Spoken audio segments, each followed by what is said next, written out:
Deus falou tão poderosamente ao meu espírito, através de uma passagem que é tão conhecida, mas se você der lugar para o Espírito Santo de Deus te trazer remas e chaves, Ele vai visitar áreas na minha e na sua alma, onde só a luz da verdade pode penetrar e trazer ressurreição.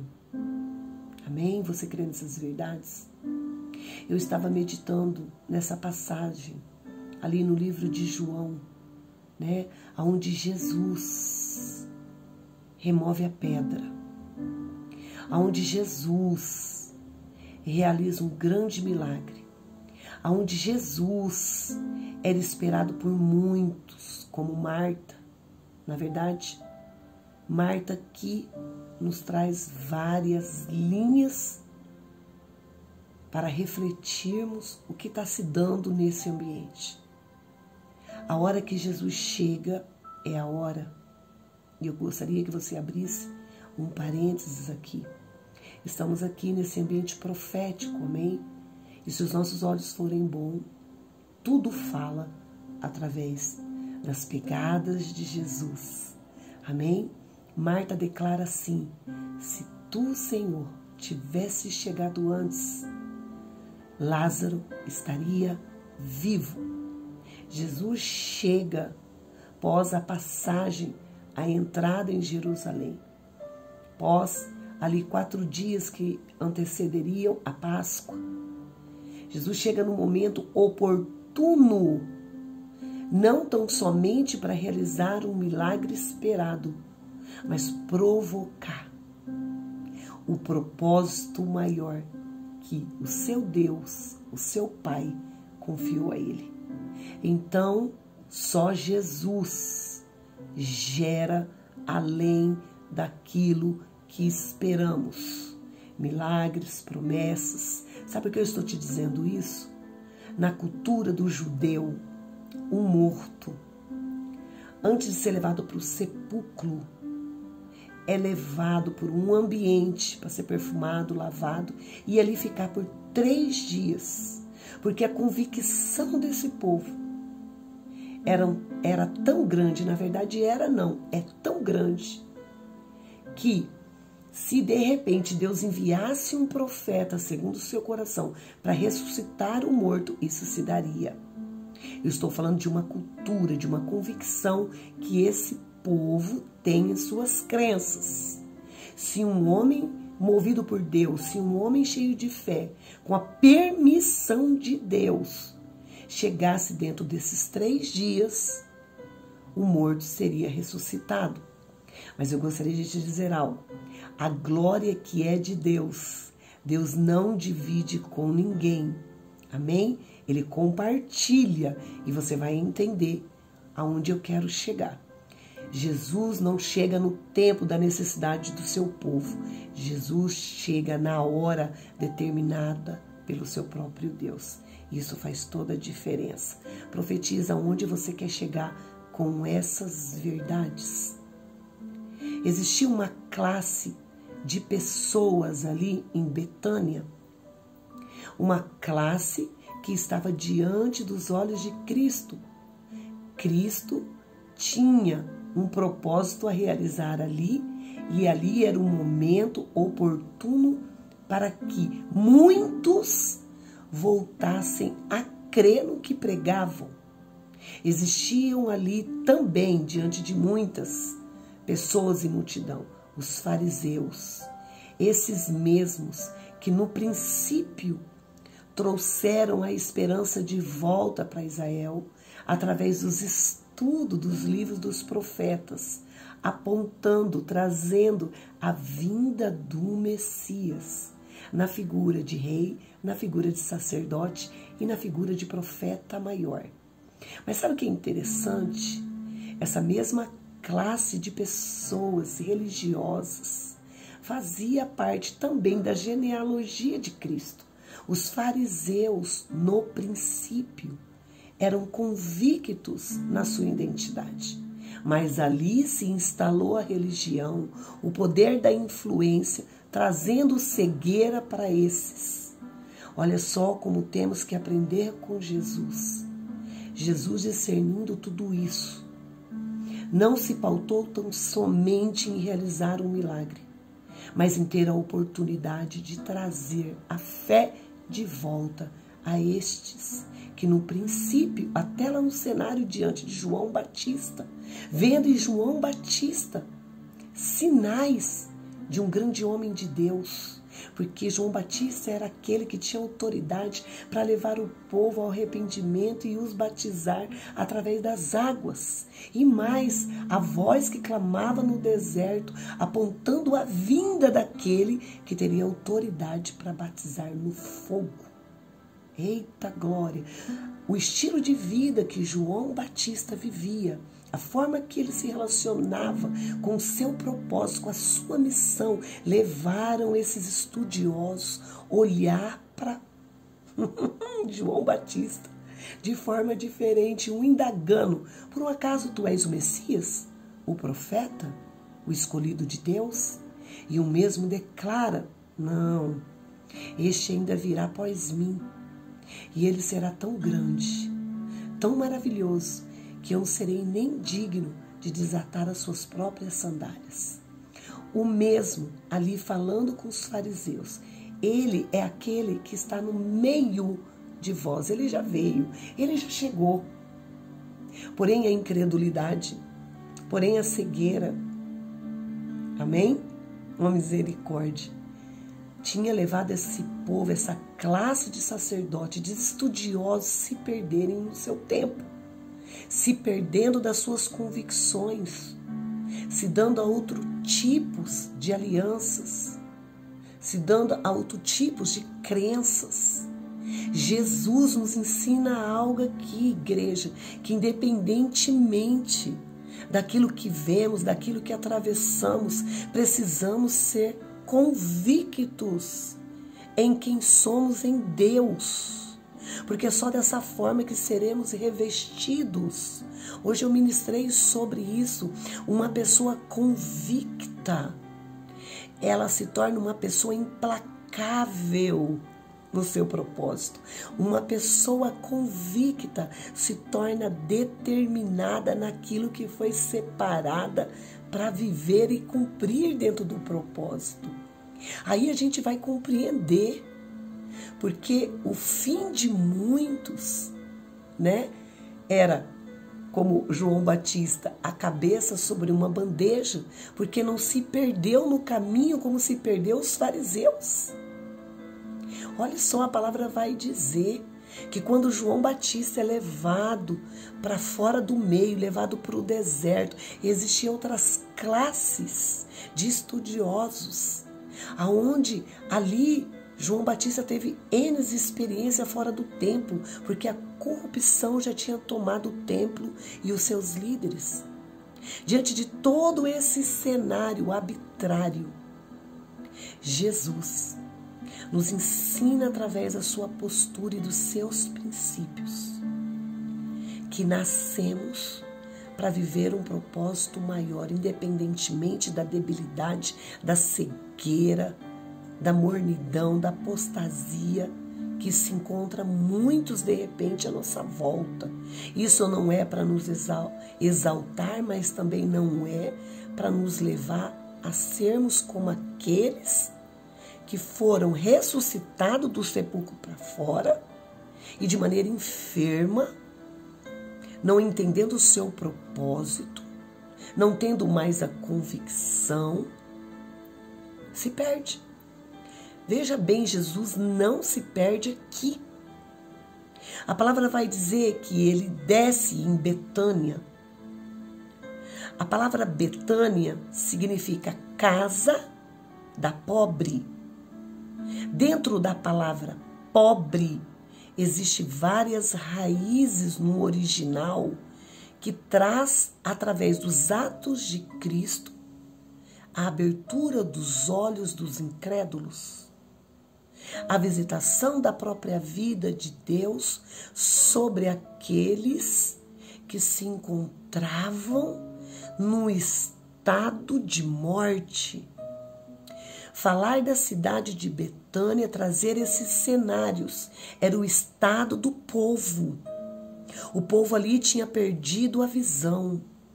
O povo ali na sua pobreza de fé, o povo ali na sua limitação tinha se perdido. Por isso, Jesus chora. Chora por testificar a limitação daquele povo em suas limitações e decadências provocadas pela incredulidade.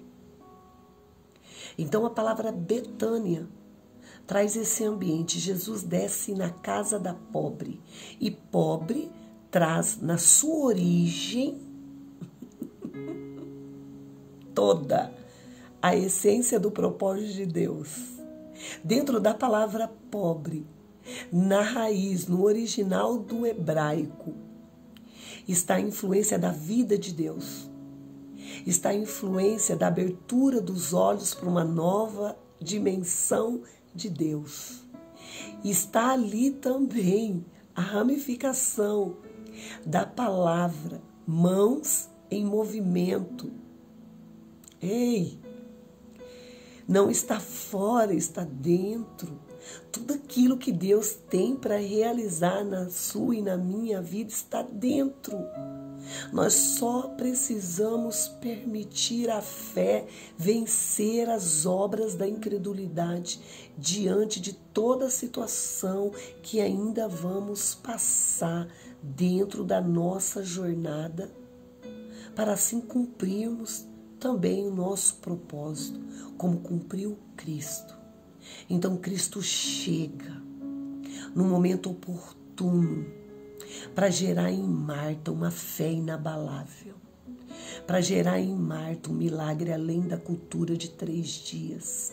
Ele chega no 4º dia, porque para os fariseus um milagre como esse só poderia ser realizado por um escolhido de Deus, pelo Messias. Então Jesus, andando na linha do tempo de Deus, não violando o processo, dando a glória maior para o seu Pai. Não adianta o processo e nem retarda, entra no momento oportuno e realiza além do milagre. Diante daquela situação, os olhos de Jesus estavam firmados em trazer a fé de volta aos seus escolhidos, aos estudiosos do templo, aos fariseus, à sua descendência. Os olhos de Cristo não estavam tão somente em Lázaro.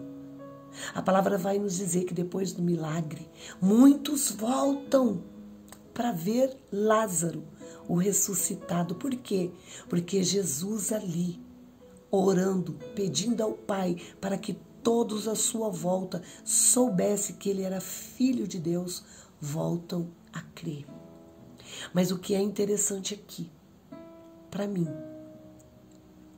é que esse ambiente gera, além do milagre, gera também ministérios. O que é uma igreja sem o ministério de Marta, que executa, que traz estrutura não curada? O que é um ministério sem Lázaro, o ressuscitado? Alguns teólogos dizem, deixam relatado que a enfermidade que levou Lázaro para a sepultura era a lepra. E a gente sabe que a lepra, na figura espiritual, aqui trazendo para as esferas espiritual, conota indiferença, frieza. Incredulidade provoca tudo isso. E principal, apostasia. Então um povo que vivia de crença, de princípios pautados na sua cultura, estavam se perdendo na fé. Ei, na sua debilidade, se você der lugar para Jesus, Ele chega com a própria vida, limpa suas mãos, abençoa elas para liberar. Ei, Deus invade o meu ser e o seu ser nessas áreas escuras, que de repente até fede, que de repente até se encontra morta, com a influência da ressurreição, nos tira do sepulcro. E falar desses estágios é trazer à existência um novo pacto. A religião matou muitos até aquele momento, mas ressuscitou milhares e milhares. E hoje estamos desfrutando dessas verdades. Uma Marta experimentada no tempo oportuno diante do Messias contempla a ressurreição de Lázaro e a ressurreição de um povo. Maria, aqui nesse cenário, nós discernimos o seu lugar nos pés, sabendo que o que importava era ele chegar, não importava como e quando, mas ela sabia que ele viria. Lázaro dentro do sepulcro, milagre. Uma igreja hoje precisa de Martas saradas, experimentadas no Messias, para desenvolver um bom trabalho de excelência para Deus, não no ativismo, não no perfeccionismo, como se precisasse provar algo para alguém, diferente de Maria, que não precisava provar algo para ninguém, só queria adorar, porque discernia os feitos do Messias sobre ela. Ela já não era mais a mesma, ela já estava discernindo ali a influência da ressurreição, que estava trazendo gozo, alegria, propósito, vida eterna para ela. E Lázaro sendo retirado daquele estado para trazer para o seu povo, para trazer para o seu tempo as digitais daquele que vive e vai continuar vivendo pelo século do século com aqueles que têm conexão com ele. Dentro dessas verdades, nós vemos Jesus ter ciência do propósito que Deus tinha confiado a ele em relação ao milagre e em relação à incredulidade. Em muitas situações não estamos experimentando a vida de Deus nos tirando do sepulcro para fora por causa das influências da incredulidade, que muitas vezes se instalam através das obras do engano e da mentira. Já passou o tempo, não tenho mais fé, não tenho mais esperança. Jesus chega agora para você. Jesus chegou no tempo certo para os fariseus. Jesus chegou no tempo certo para Lázaro, Marta e Maria. E eu quero profetizar, chegar hoje para você. Permita Ele remover a pedra. Permita Ele ter lugar e te ressuscitar dessas obras que te provocaram morte, danos irreparáveis, que não tem te permitido mais ter a fé de Jesus, não só em Jesus, é diferente. Jesus nos chama para ter a fé que Ele teve, para realizarmos obras como Ele realizou e até maiores. Mas sabe o que a obra do engano produz em nós, em muitas situações? Eu creio em Jesus. Eu tenho fé em Jesus. Esse é o primeiro degrau. O segundo é ter a mesma fé. É andar como Ele andou. É ter o olhar que Ele teve. É ver além da situação. A casa da pobre, Betânia, era um ambiente de morte. Ali tinha se instalado a pobreza de um estado espiritual do povo de Deus. E Ele desce para esse lugar. É para lá que Ele vai. E eu gostaria de corrigir algo. E Ele chora porque Ele vê além da necessidade. Ele vê a falta de fé daquele povo. E traz em si a condição dos altos céus de provocar o milagre e o propósito. Então Deus não está demorando. Deus já tem tudo pronto. Deus tem o tempo determinado para realizar uma obra maravilhosa na minha e na sua vida, além do milagre, além das nossas petições, além das promessas que Ele já tem feito. Ele tem comprometimento com um propósito, e o propósito é maior que tudo isso. Eu costumo dizer que as promessas são bônus da vida daquele que entrega a sua vida para Deus, para ser parte do seu propósito. Nós existimos para a realização do propósito de Deus. Não é o propósito que existe se condicionando a nós. Não, é o contrário. Então, que Jesus Cristo remova essa pedra. Que Jesus Cristo esmiúce a penha do teu coração. Porque falar de pedra aqui, falar de sepulcro aqui, é falar do estado que se encontra o nosso coração sem a vida genuína de Deus. Não andar no Espírito pode nos levar a esse estado de ser. Jesus mesmo falou sobre isso. Vocês estão como sepulcro caiado. E isso me faz lembrar da palavra do profeta que dizia assim: vocês vivem como se não tivesse um Deus sobre as vossas cabeças. O que o profeta aqui está querendo dizer? Vocês vivem como se tivesse um Deus que não se compadecesse das limitações, das lutas, das provas, das guerras que vocês atravessam. O estado ali era de decadência, de morte, de pobreza espiritual. Mas o haja de Deus, a vida de Deus, trouxe libertação. Eita glória! A ressurreição trouxe a extensão de uma vida também que está por vir. Ele tinha dito para Marta, igreja: se você crer, você verá a glória de Deus. E Deus não estava limitando o que Ele estava falando, só aquele milagre, mas sim a incredulidade do seu povo sendo quebrada e muitos sendo reconciliados para a salvação e a vida eterna.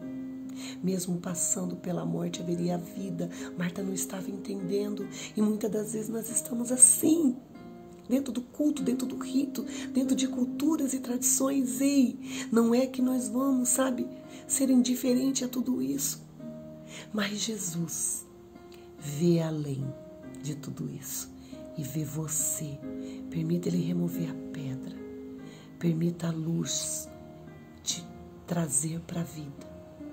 Permita o Messias, o Filho de Deus, o sacerdote maior, o profeta das nações, ter lugar em você e através de você.